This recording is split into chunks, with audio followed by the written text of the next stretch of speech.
हमने समेटा है साहित्य के हिस्सों को, मेरे आपके मन के कहते किस्सों को। नमस्कार, मैं हूँ वर्षा गर्ग। आज कथा कस्तूरी में आपके लिए लेकर आई हूँ सार्थक कथा स्पर्धा में द्वितीय स्थान प्राप्त एक संस्मरण, जिसकी लेखिका हैं आदरणीय कल्पना मिश्रा जी। सुनिए। मेरे पति पेशे से तो डॉक्टर थे, लेकिन उन्हें बागवानी का भी बहुत शौक था। इसीलिए अति व्यस्तता के चलते भी वह उसके लिए पर्याप्त समय निकाल लेते थे।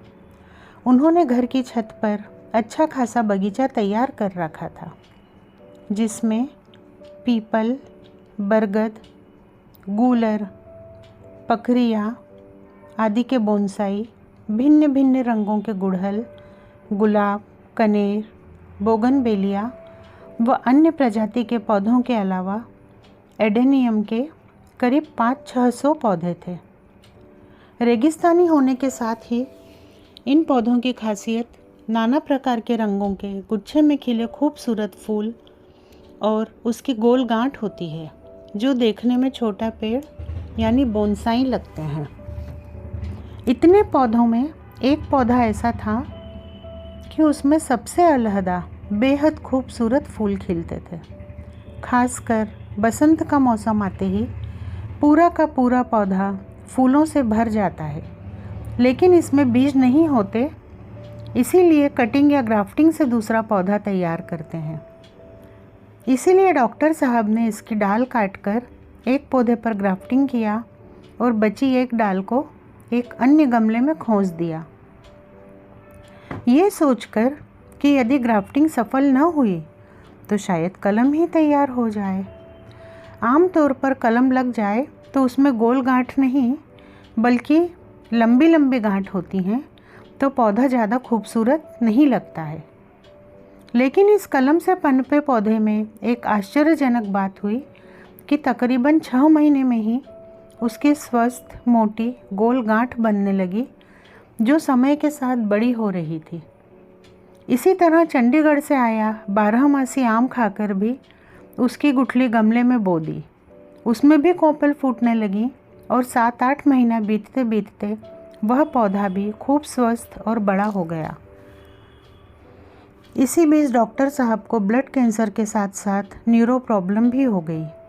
इस वजह से धीरे धीरे उन्हें बगैर सहारे के चलने में समस्या होने लगी। फिर भी उनका बागवानी से प्रेम कम नहीं हुआ, तो मैं उन्हें सहारा देकर छत पर ले जाती। वहाँ अपने खुद के लगाए पौधों को बढ़ते देख वह बहुत खुश होते। जाड़े की धूप में उन्हीं पौधों के पास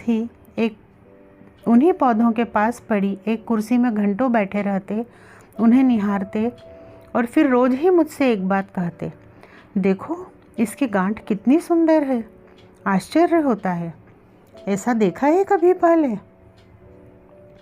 मुझे भी बहुत आश्चर्य होता, साथ ही सुंदर स्वस्थ पौधों को बढ़ता देख बेहद खुशी भी होती। लेकिन 1 फरवरी 2019 की सुबह अचानक डॉक्टर साहब नहीं रहे, तो कई दिनों तक मैं छत पर नहीं जा सकी। लेकिन 10वें वाले दिन अपने कमरे में मुझे उलझन सी होने लगी, तो मैं छत पर चली गई और उन दोनों पौधों के पास ही रखी डॉक्टर साहब की कुर्सी पर बैठकर रोने लगी। रोते रोते अचानक मेरी नज़र पौधों पर गई तो दिल में एक झटका सा लगा। वो कुछ अजीब से लग रहे थे, मानो उनकी रौनक चली गई हो। मैंने फिर से उन्हें ध्यान से देखा तो हैरान रह गई। एडेनियम का पौधा गल चुका था, जबकि उसमें 1 हफ्ते में पानी दिया जाता है, और आम का स्वस्थ पौधा सूखने लगा था, जो लाख प्रयास के बाद भी अंततः सूख गया। पहले तो सिर्फ सुनती ही थी कि पेड़ पौधों में जान होती है, लेकिन उस दिन मैंने साक्षात देख भी लिया। पौधे भी प्रेम महसूस करते हैं। शायद इसीलिए कई दिनों से डॉक्टर साहब को न देखकर वो भी उनका विछोह बर्दाश्त नहीं कर पाए। ये संस्मरण यहीं तक। सच बात है, शायद इस पृथ्वी पर मनुष्यों से भी पहले पेड़ पौधे अस्तित्व में आए होंगे। तो पेड़ पौधों और मनुष्यों का एक सहज रिश्ता बनना बहुत ही सामान्य सी बात है।